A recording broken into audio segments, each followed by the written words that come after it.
All right.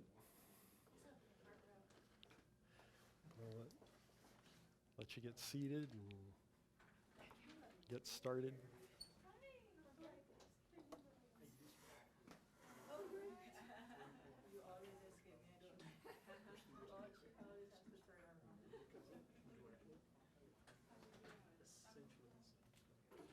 All right. So, get started here, but normally I'm the type of person who likes to walk around and talk. And unfortunately, I'm kind of stuck right here because if the other place to come is over here, now at least Shauna kind of likes me. So, but last presentation, yeah, see, exactly. Last presentation, my brother-in-law was sitting here, and so he would take any opportunity to nail me, I'm sure. So this wasn't a comfortable zone at all. So then, the next place where I'm not blinded is like right here. And the person who was sitting here last time said, "You stand there, you're way too close, I'm just gonna hit you." So that wasn't gonna work. And so this time I'm wired up. So if I make it through the entire presentation without throwing it to the other side of the room, you better watch out. We'll, we may be okay, but when I started putting together this presentation, I thought I'd use all the cool things I've learned here in the Faculty Development Center. Great PowerPoints, good images, and then I started to realize FERPA might come into play in this presentation.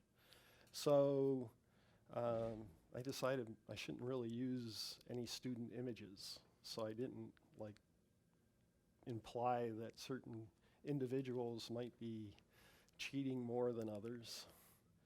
So then I thought, well, how can I do this? And I decided, well, get clip art or some actors, and they're famous images, and I can use those, and they're safe. So during this presentation, no clip art or famous actors are going to be injured. Just want to make sure you all know that. This is supposed to be a somewhat comical presentation, but I found myself, when I gave this the first time, it tended to get more serious because there was participation. So feel free to throw in, "This has happened to me," or whatever. And I realized about 2/3 of the way through that, I wasn't funny. And some of the people in the audience just said, "Sid, you're not funny." It's not that you weren't funny halfway through, you just weren't funny. And so I usually try to blame that on being an engineer. I'm an engineer at heart. We're not known for being funny. But the engineers that were in the room the last time took issue with that and said, "No, Sid, it's just that you're not funny." So hopefully you do enjoy some of this. Part of the problem was there was somebody sitting kind of almost right in front of me, and probably a young instructor, and her facial expressions were just,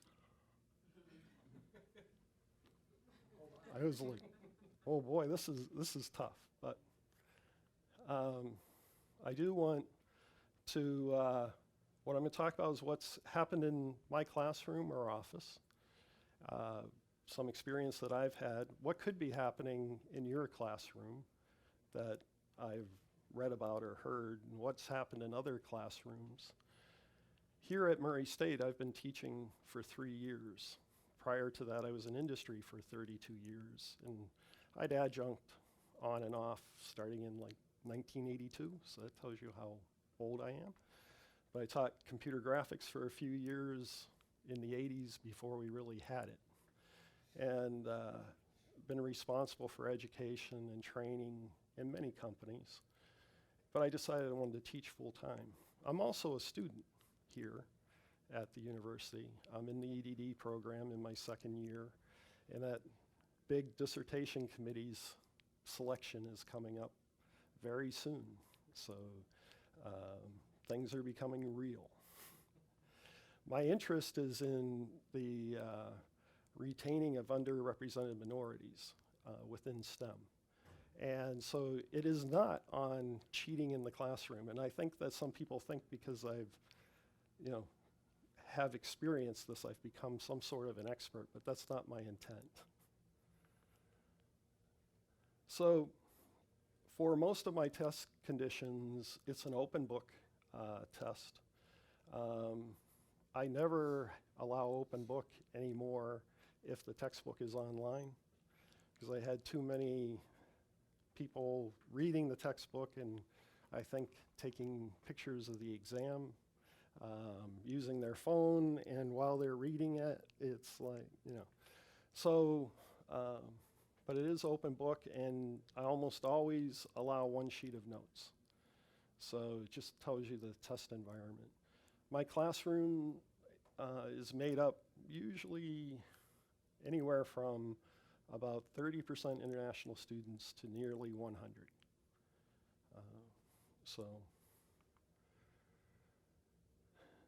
Here we have a photo. So where's the phone?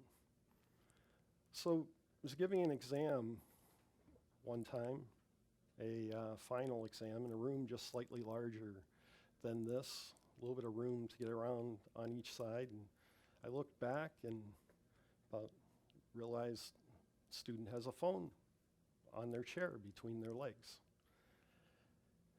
So I mosey on back, and I get over there and I walk by the student, but I can't see a phone. Now I swear out of the peripheral of my eyes, that I'd kept an eye on him. I didn't see hands move, but the phone wasn't there. So, I went back and stood in front of the room, and in a little while, I see the phone again. So I try to go around this way, and I get there and I look over his shoulder, and there's no phone. So finally, I walk back to the front of the room, and I look, and the phone's there. So this time, I'm told subsequently I should wait until the end of the exam or whatever. But I went right back and said, I'd like it, hand it over, please. He's like, what? No, what are you talking about? The exam? No, I'd like the phone. I don't know what you're talking about, there's no phone. I said, well, you have one, and you have to be sitting on it. No. Well, just about that time, it rings, and his crotch lights up. So I said, look, and he looks down, and without even looking at it, he says, it's my father calling. He always calls me at this time, and I need to take the call. I said, no. I said, a minute ago, you didn't have a phone. So went through the whole issue of he argued, went to the chair, ended up having to retake the exam after some loud voices. For those of you who know Danny Claiborne, I can tell you that he actually can scare me if he needs to, because that student really got it. But how about earbuds? So I had a situation where I decided the next time I was giving an exam like this, I'd put everybody around the walls. So I set up all the tables with spacing, and they sat outside, and there were a couple of spaces in the middle. And there was a space off to the side that was like not near anybody. And somebody took it, and he came up and he explained to me, he said, I'm much more able to take an exam if I can listen to music. So I'm just going to use my phone to listen to music. So I said, fine. I was a little naive then. Let him listen to music for the test, and I was amazed. He got something like a 93, 94 on the exam. He demonstrated he knew the material, and but I had him the next semester, And on the first exam, he couldn't do anything we'd done during the first semester. He was just totally lost. And so subsequently I found out that what was happening were people were calling him as they left the exam, telling him what the answers were. And so I wasn't picking up on the fact he was answering his phone. And and unfortunately he continues to be here as a student. But so we do have to watch for the use of earbuds, and I don't allow them anymore. And I don't allow any cell phones. And I pass out a sheet of this is what you can't do during this exam, which includes not going out to the bathroom. I got to be here. I got to stay. You can stay. I've had students, well, I'll talk about that, but I give them a list, and it includes no cell phone. And if you do pull out a cell phone, then I'm going to assume you were intending to cheat, and I'll take your at that time. So, how about slapping, beating, and coughing? I gave an exam, a midterm, to a group of, they were all Indian students. In the center of there was a student who all of a sudden developed a hack. So, but then he started, and then it was, so it was obvious that as I looked, there were students who were sliding. It was a multiple choice exam, and they were sliding the exam under their shoulder, and he was looking at it and conveying to them whether they had the right answer or not, or what the answer might be. So the problem is it was a large class, and I did try to spread people out more. But if you have a class of 35 or so, and there's 35 seats, it's hard to move them around. I moved him, but there is all kinds of communication that can happen. And singing. So why would you think anyone might sing? And I passed out an exam to a class, and from the back, and I don't hear that well out of the right side, but from the back I started to hear like a melodic sound, but it didn't really sound like any music I'd heard before. And it just got louder, and then it stopped. But I had passed out an exam that had 3 or 4 different versions, and I think everybody in a different language managed to figure out who had what first letter, or some information as to who had what exam. And so I was kind of taken aback that might happen.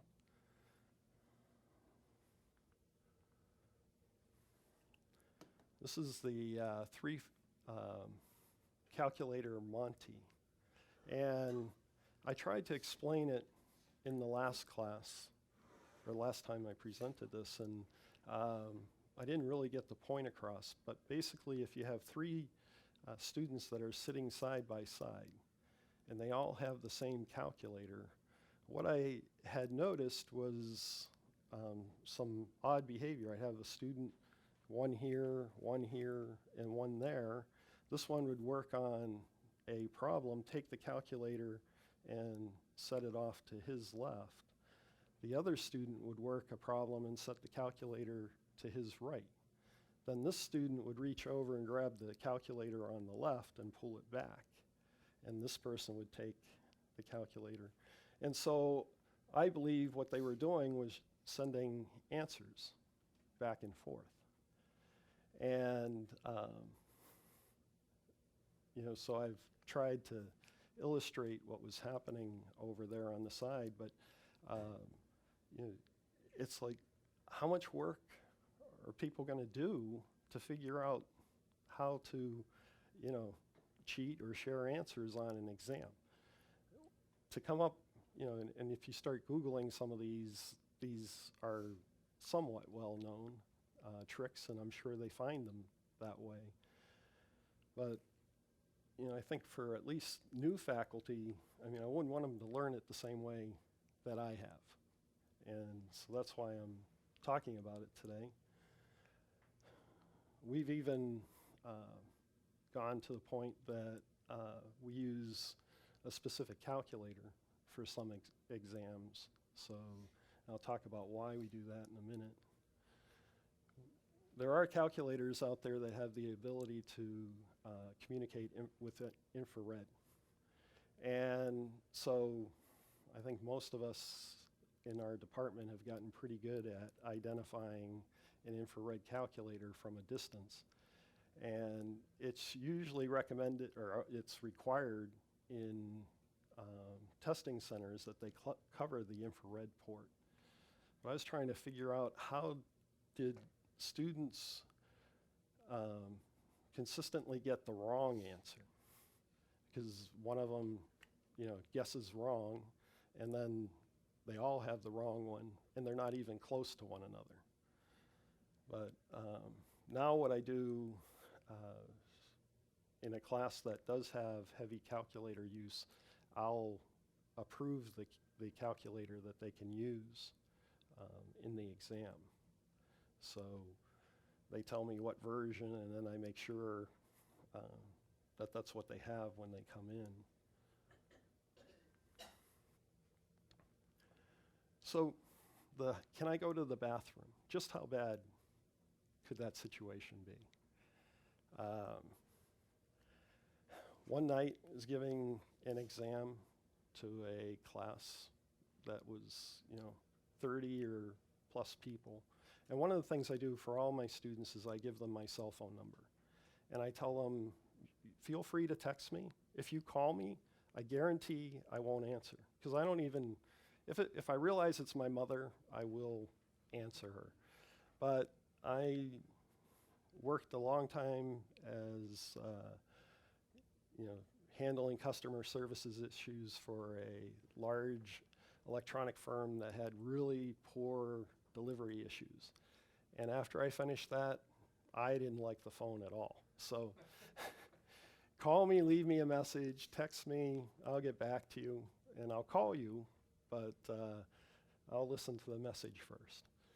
So a student of mine was working out in a common area, and you know, TV's there, there's couches, nice, comfortable place. Well, I had students who were finishing an exam, and they had gone and congregated in this area, and what they had started to do is to write down all the questions that they could remember and the answers. And all of a sudden, you know, I had people saying, oh, I have to go to the bathroom, and I had many of them. And so I said, well, you know, one at a time, it'll be okay. So I let them go. And then my phone buzzed. And I got a message. It said, Mr. Martin, are you giving an exam tonight? And I was like, well, yes. But it's not your class, you know. And he said, oh, well, I just wanted to let you know that there are a bunch of students out here who are sharing answers, and then they're going back into the classroom. So, you know, I'm 57. It's not old, but I'm not young. Kind of heavy set. Well, I ran. I mean, like, as fast as I could go. And I came around the corner at full speed, and there was a young man who was standing there against the bathroom door. And he saw me, and he blew backwards through that door. The door slammed shut, and I think he bounced off the walls a couple of times. And so, you know, I pulled everyone into the classroom, and we had a little about the fact that as engineers, we're supposed to be ethical, and I'm not seeing a display of ethics at all. But what else could go wrong? So one class, I had said, you know, no cell phones. You can't have a cell phone. And there's no leaving to go to the bathroom. So I'd actually, in that class, drawn, the little spaces on the whiteboard where everybody could put their phone and they could write their name.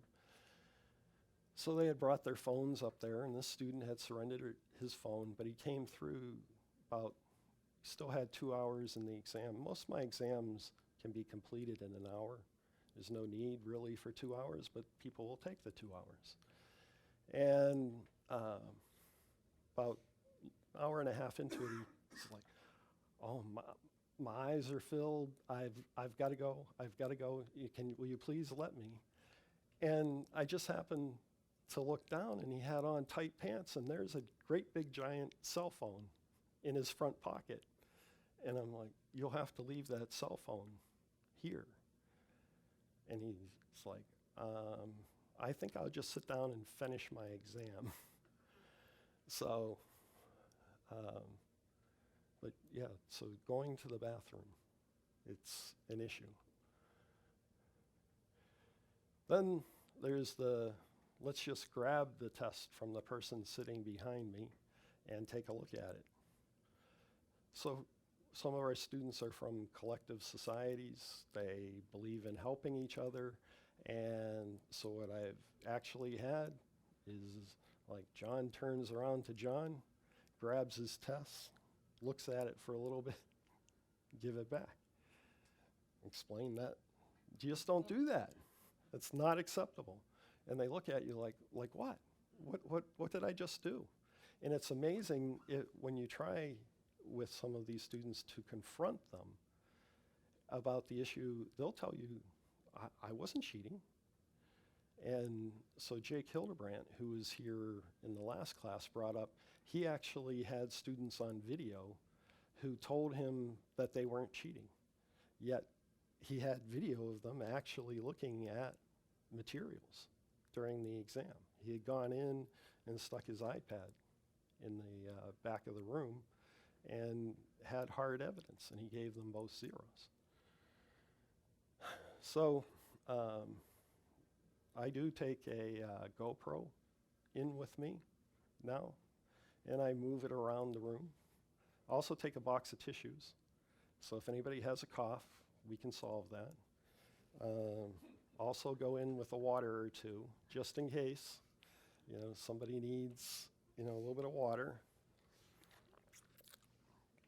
Don't have to go out for that emergency drink or anything. So do have to watch for cultural issues where students may do things that you're not expecting at all. Or they look directly into your eyes. So it's the exam, and you have a student who's sitting there going right into your eyes. So I just don't understand this. I have a student who just looks into my eyes all the time. I mean, he can't love me that much. He doesn't pay any attention to me when I'm lecturing. So, but what he's looking for is that moment that I'm not paying attention in his area and can copy off his cousin. So once I figured out they were cousins, move them apart, and then his grades drop tremendously. So, but if a student is staring at you during an exam, there's a good chance that they're not paying attention to anything else other than trying to figure out when you're not watching. We've had some discussions within our department that we're going to help each other to proctor some of the exams. So there's more than one person in the room. I wouldn't even mind if all they did was come in for the last half hour or so, because that's when people start getting concerned about how they're performing. So then there's the disappearing name. And this one has gotten me already this semester, and I haven't caught it. Or I have caught it, but I don't know how, I know how to fix it. But what they do is if they miss turning in an assignment, they'll they'll most likely have written, the people who passed it in most likely wrote their names on their assignments in pencil.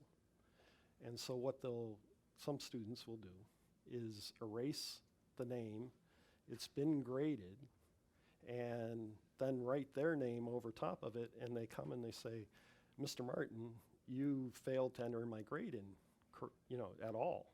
Never mind correctly, you just didn't enter it in. And so I've told them, whenever I give a test back, I am human. Check your grade. Homework, check your grade. Make sure it's in Canvas because you earned it and it should be there right. And so I had one and I could see like the name printed right there with another name over top of it. I'm like, this isn't your paper. He's like, oh yes it is. I passed it in. You just didn't put in my score. So since then I figured out I could have turned it over and done the old, take my pencil on the side like I was back in 8th grade or something and see who had written me, the secret note. But I didn't think of it at the time. So now when we have lab, because I require them to, when they're in lab, I verify the work they've done and I sign off on it. And I try to vary my signature, purple ink, red ink, whatever. So now, because I've had somebody do it even when I've done that, I have to write in the same color ink their name if they haven't put it in pencil or haven't put it in pen. So that way it won't be turned back in, because what happened to me at the end of last semester was somebody showed up and said, oh, I have a missing grade and you didn't give me the grade. And sure enough, I hadn't written the person's name. They probably, lab, quick times trying to get out of there. So this is one thing to watch for. The one I had towards the end of last semester was, because I hate spending in a large classroom time passing back papers. So one of the suggestions from a class here was to put the corrected papers in a folder, and then you could have the students select from the folder.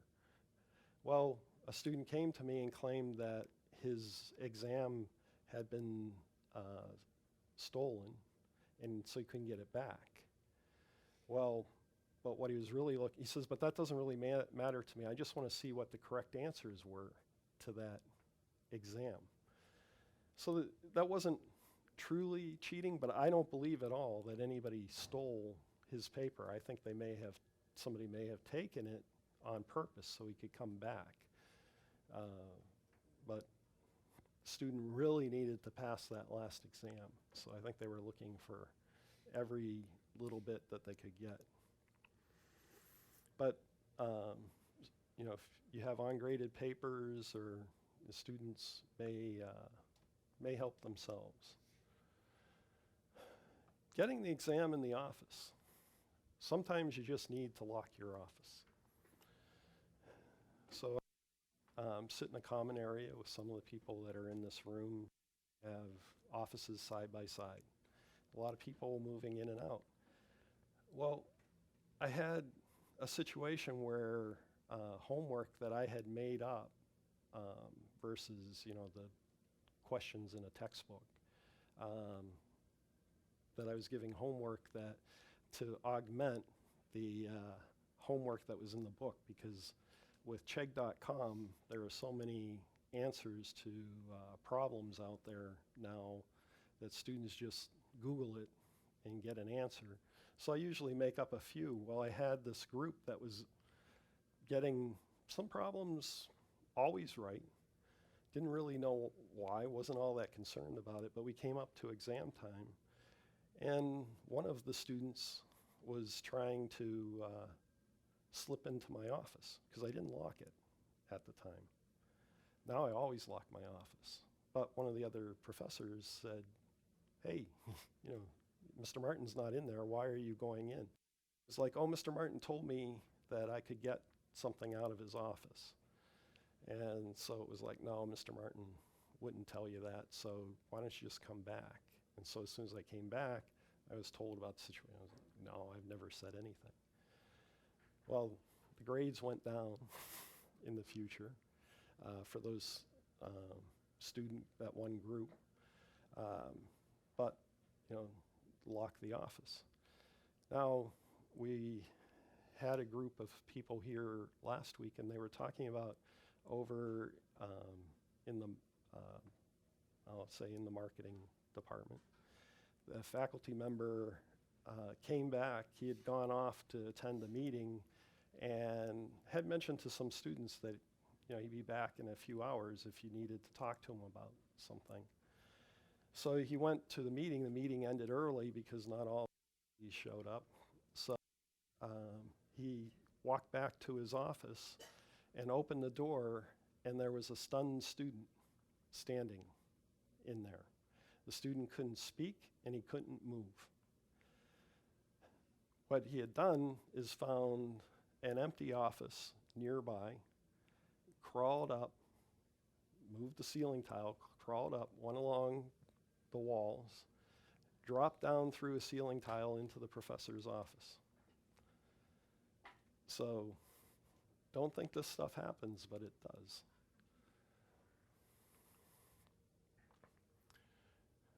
This one problem happens mostly towards the end of an exam period. And I've had students who, on a multiple choice, and I'm trying to avoid multiple choice question tests now, and even though it's a lot harder, spend the time to grade, you know, written out answers. But, you know, you have an obviously incorrect answer and an incorrect answer, and then it's down to two. And they come up to you and they'll say, Mr. Martin, I think the answer is this one, which is the one they believe in most, but it might be this one. Which one's correct? And I'm not telling you. If I say anything about that question, you're going to know the answer. Now, part of what can also happen during this time is they're trying to divert you from watching something else that is happening. That one drives me nuts. I've had to get to the point where I announce at the beginning, you guys are taking the test, not me. Yes. Don't even ask any questions. So there were some people who say no questions. And so now what I've had to do is tell the students, if you have a question because it's obvious that I've worded a question wrong, you can speak to me about it. But if you ask me a nonsensical question, then I'm just going to write -5 on your paper and walk away. And they're just like, well, you don't mean that. Well, yes, I do. I don't use questions like that in paper exams, but I do use them on Canvas when I'm teaching online. One of the things that made a big difference is just simply don't use multiple choice, use multiple answer. Yeah. Count off one if they put an extra choice that's not there. Mm-hmm. So it cancels out. But I got the right answer. You also got it wrong, then the damage is 0. That's true. I think I like that online. I think it get really confusing. My students would have a hard time understanding that if for the first time they would see it. Because what I've also tried to do is, in fairness, I mean, I don't want to just catch everybody. I give them opportunities. So, and they're going to eventually have to take a licensing exam. And the licensing exam is set up with, you know, in the old days it was like 12 or 13 questions you had to answer 10. And so I try to give them, just in case there's a question they don't resonate with, I'll give them 13 or 10 or 12, you know, more than whatever I'm looking to be answered. So the first time I did that, I got back from many students all the questions answered. And I said, well, you're only supposed to answer 8. Well, I answered all 12, and I wanted bonus points because, see, I know all the answers. Like, no, it doesn't work that way. So now I say, if you do more than 8, I grade the first 8. If you do more, then it's -5 for each extra 1. Now they kind of get it.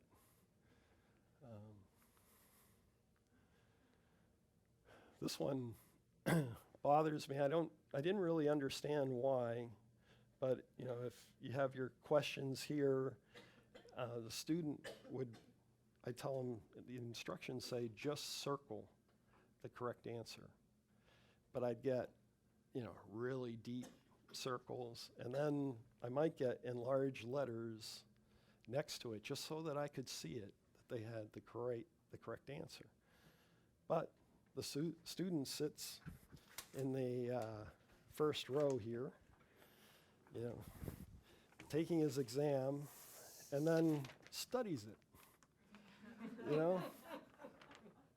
So I have to go over to them and say, are you done? Because, you're broadcasting your answers back. Oh.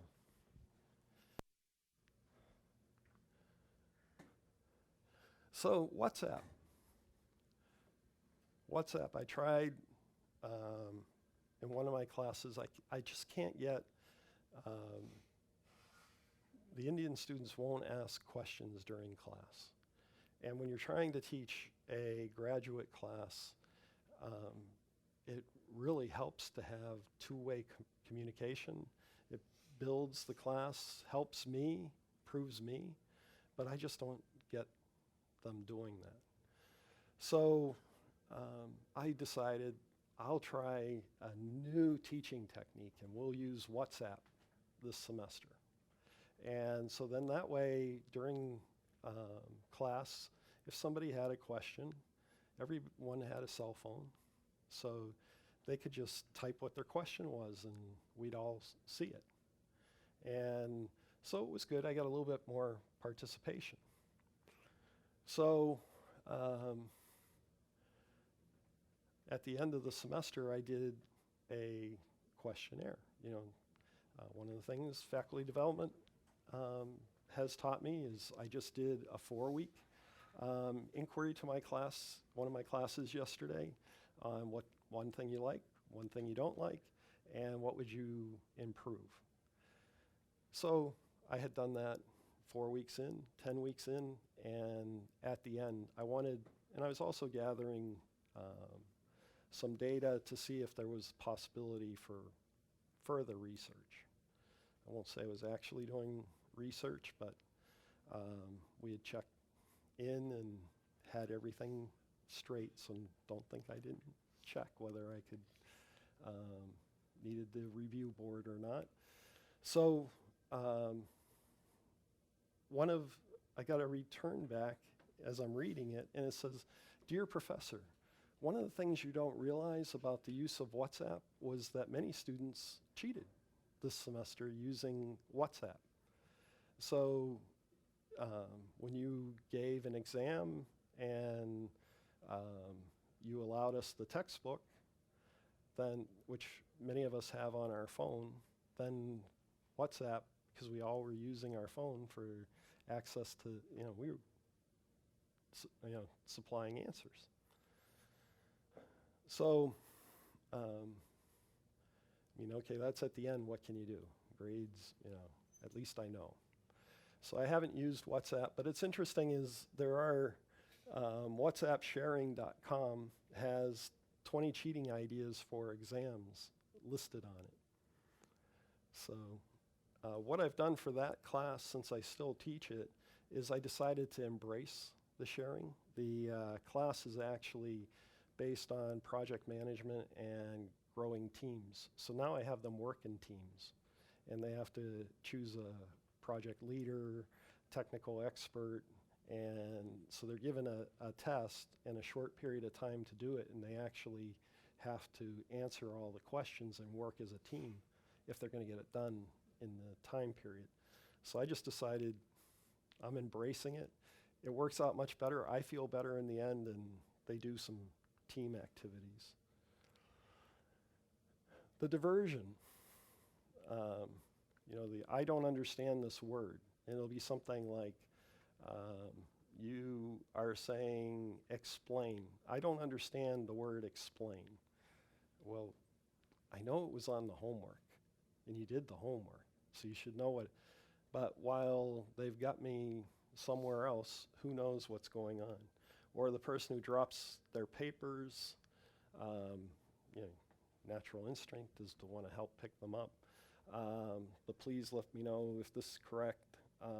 Students who wait for the exam to end.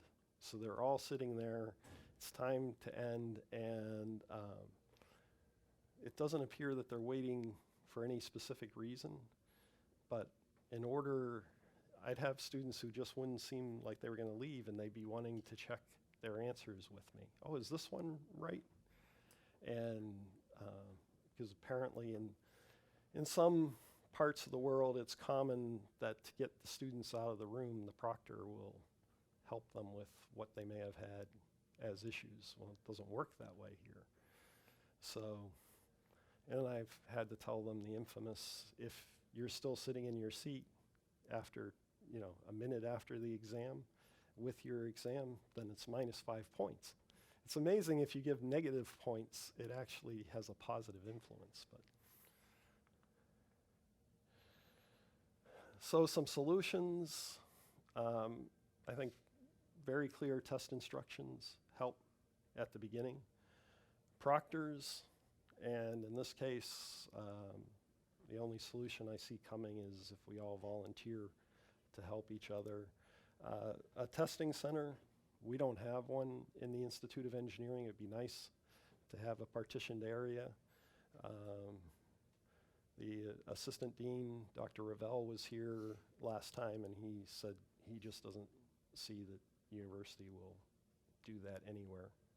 So, though we'd love to have one, it's not going to happen. Even the testing centers, well, the computer room that we have where we could have people take online exams or Canvas exams has no partitions, and I'm sure that it's easy to help each other. So have a reference here, but some things to watch for is there are students who will actually pay attention to you individually. So if you take a newspaper during the exam or other papers to grade, or you start deciding to grade papers while they come in, they'll actually have watched you to see how long it is between when you look up from your papers. Is it 3 minutes? Is it 5 minutes? And they know that they can work within that. And so someone who pays special attention to your likes and dislikes, and maybe trying to get close to you. One example, and this is kind of extreme, is I had one student that after I mentioned that my mother was in the hospital and we really didn't know why, the student showed up at the hospital to visit my mother and brought, you know, flowers and stuff, and then you know, tried to show up at the house with food while she was recovering. So I had to go to my chair, tell my chair, this is a situation that's going on. I have a student. How are we going to handle this? Well, what that escalated into is at the end, the student said, oh, my wife and I want a cruise, and but we have 3 children, and so we can't take the kids on the cruise. Now, I know your birthday is December 30th, and, you know, wouldn't it be great to be out on a cruise? And I'm like, no, I don't even want to hear this. This is improper discussion. We shouldn't be talking about this at all. Oh, but I just want it and want you to have it. No. So I went to my chair and I said, this is what happened to me. Well, the interesting thing was Danny went off to the Caribbean for a while. No, he didn't. He just told me I should hold off for a Mercedes the next time. But some other things to watch for is, and this might be hard to find, is if they're sitting in, when we give a test in the auditorium now, I have very specific seating where they sit in a line where it's hard to see the exam in front of them. But they will sit with the most knowledgeable person buried here and then work backwards so they can look down the exam. If this one hasn't happened to me, but it seems like it could and could have, but someone knocks the number of a code for the exam number that they have questions about. And then since students are generally allowed to have a pencil, pen, calculator, and the test, that they come up with the answer A would be if they lift their pencil, the answer B if they lift their pen, the calculator if they lift that, or if they lift the test up, then it says it's D, so that they can communicate to each other that way. You can always just fake them and lift up your calculator. Yeah. Well, I haven't run into this one, but I now know that maybe I should watch for it.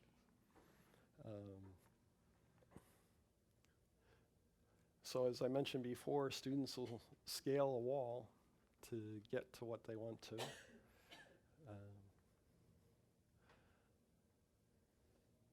So this is one that I haven't seen yet, but you tear apart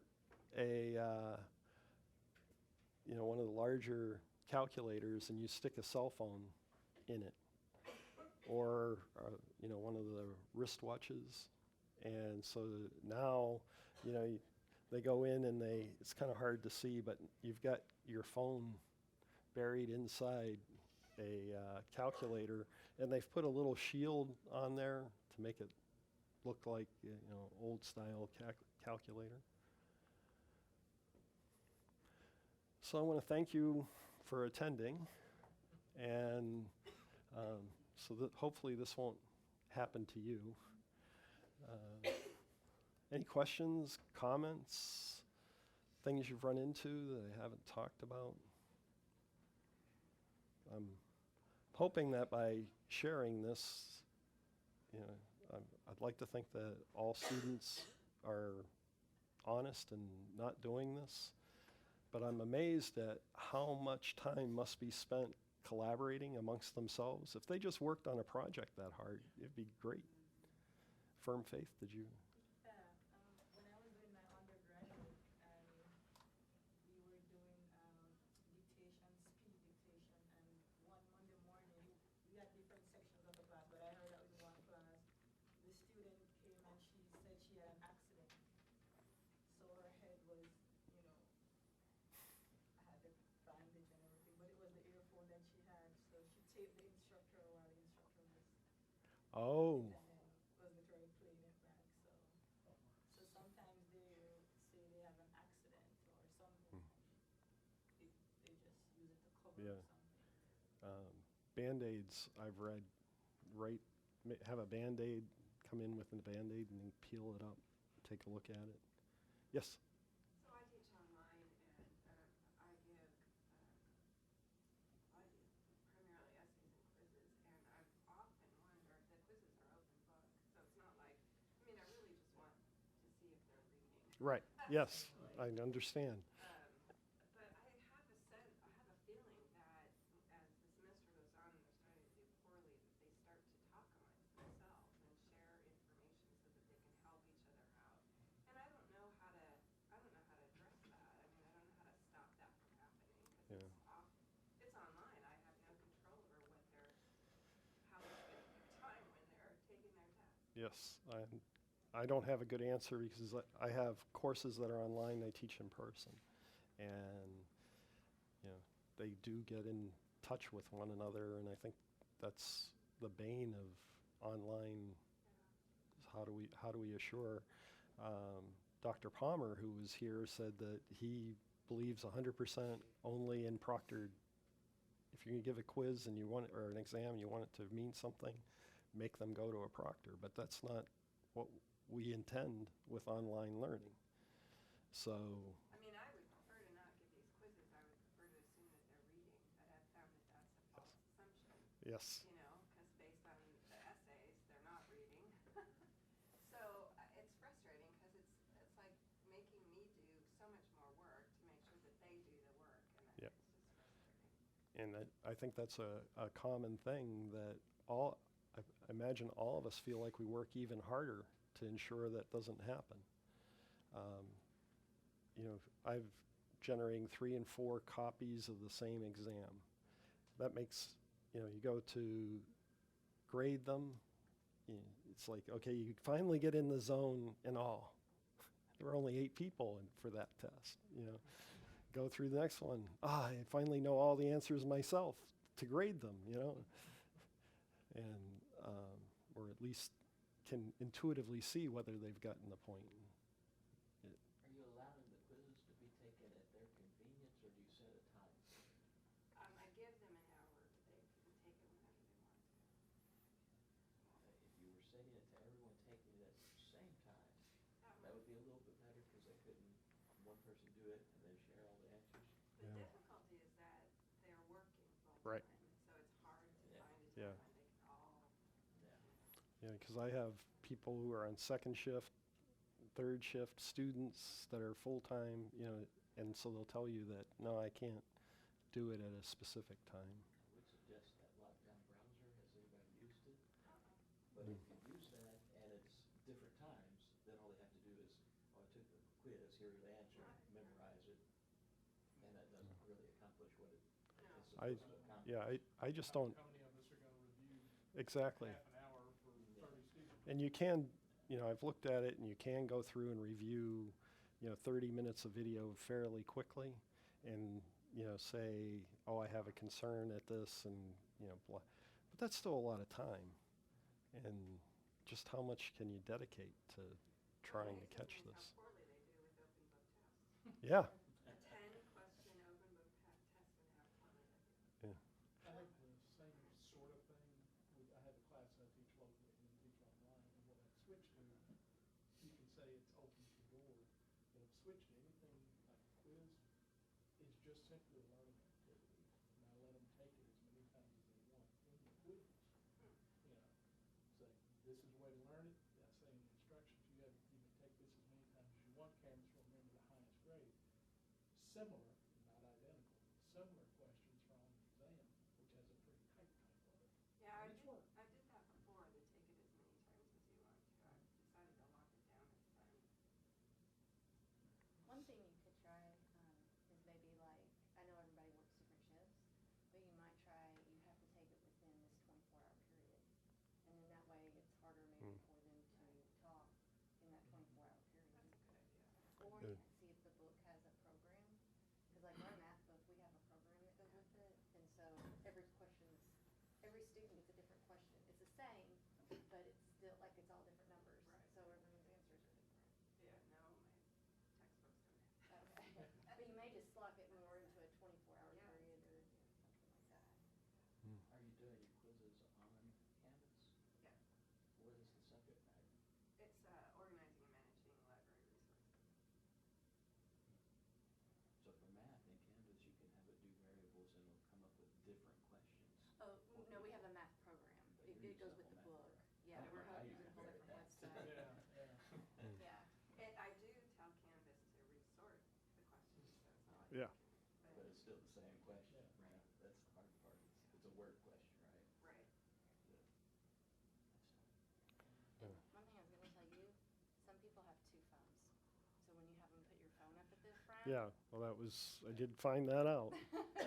Yeah, Yeah. I have a lot so with 2 phones. that's why I tell them now, you pull out a cell phone, you intended to cheat. And so that's just best to just leave it home. But I tell them, you know, it would be hard even for me to just decide to leave my cell phone at home. But It's not a solution, but the cell phone thing, for 3 or 4 years, we actually had a set, I teach telecommunications, and we had an actual cell switch in our lab, and I just turned it on before the exam. Nobody's phone worked. I mean, Fortunately, that went away. yeah. And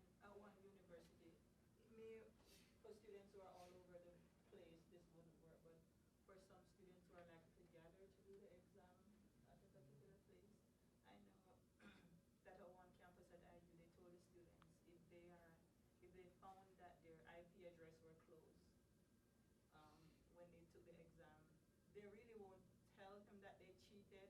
They would just tell them that they violated a rule that they should not have been in close proximity. So, Hmm. so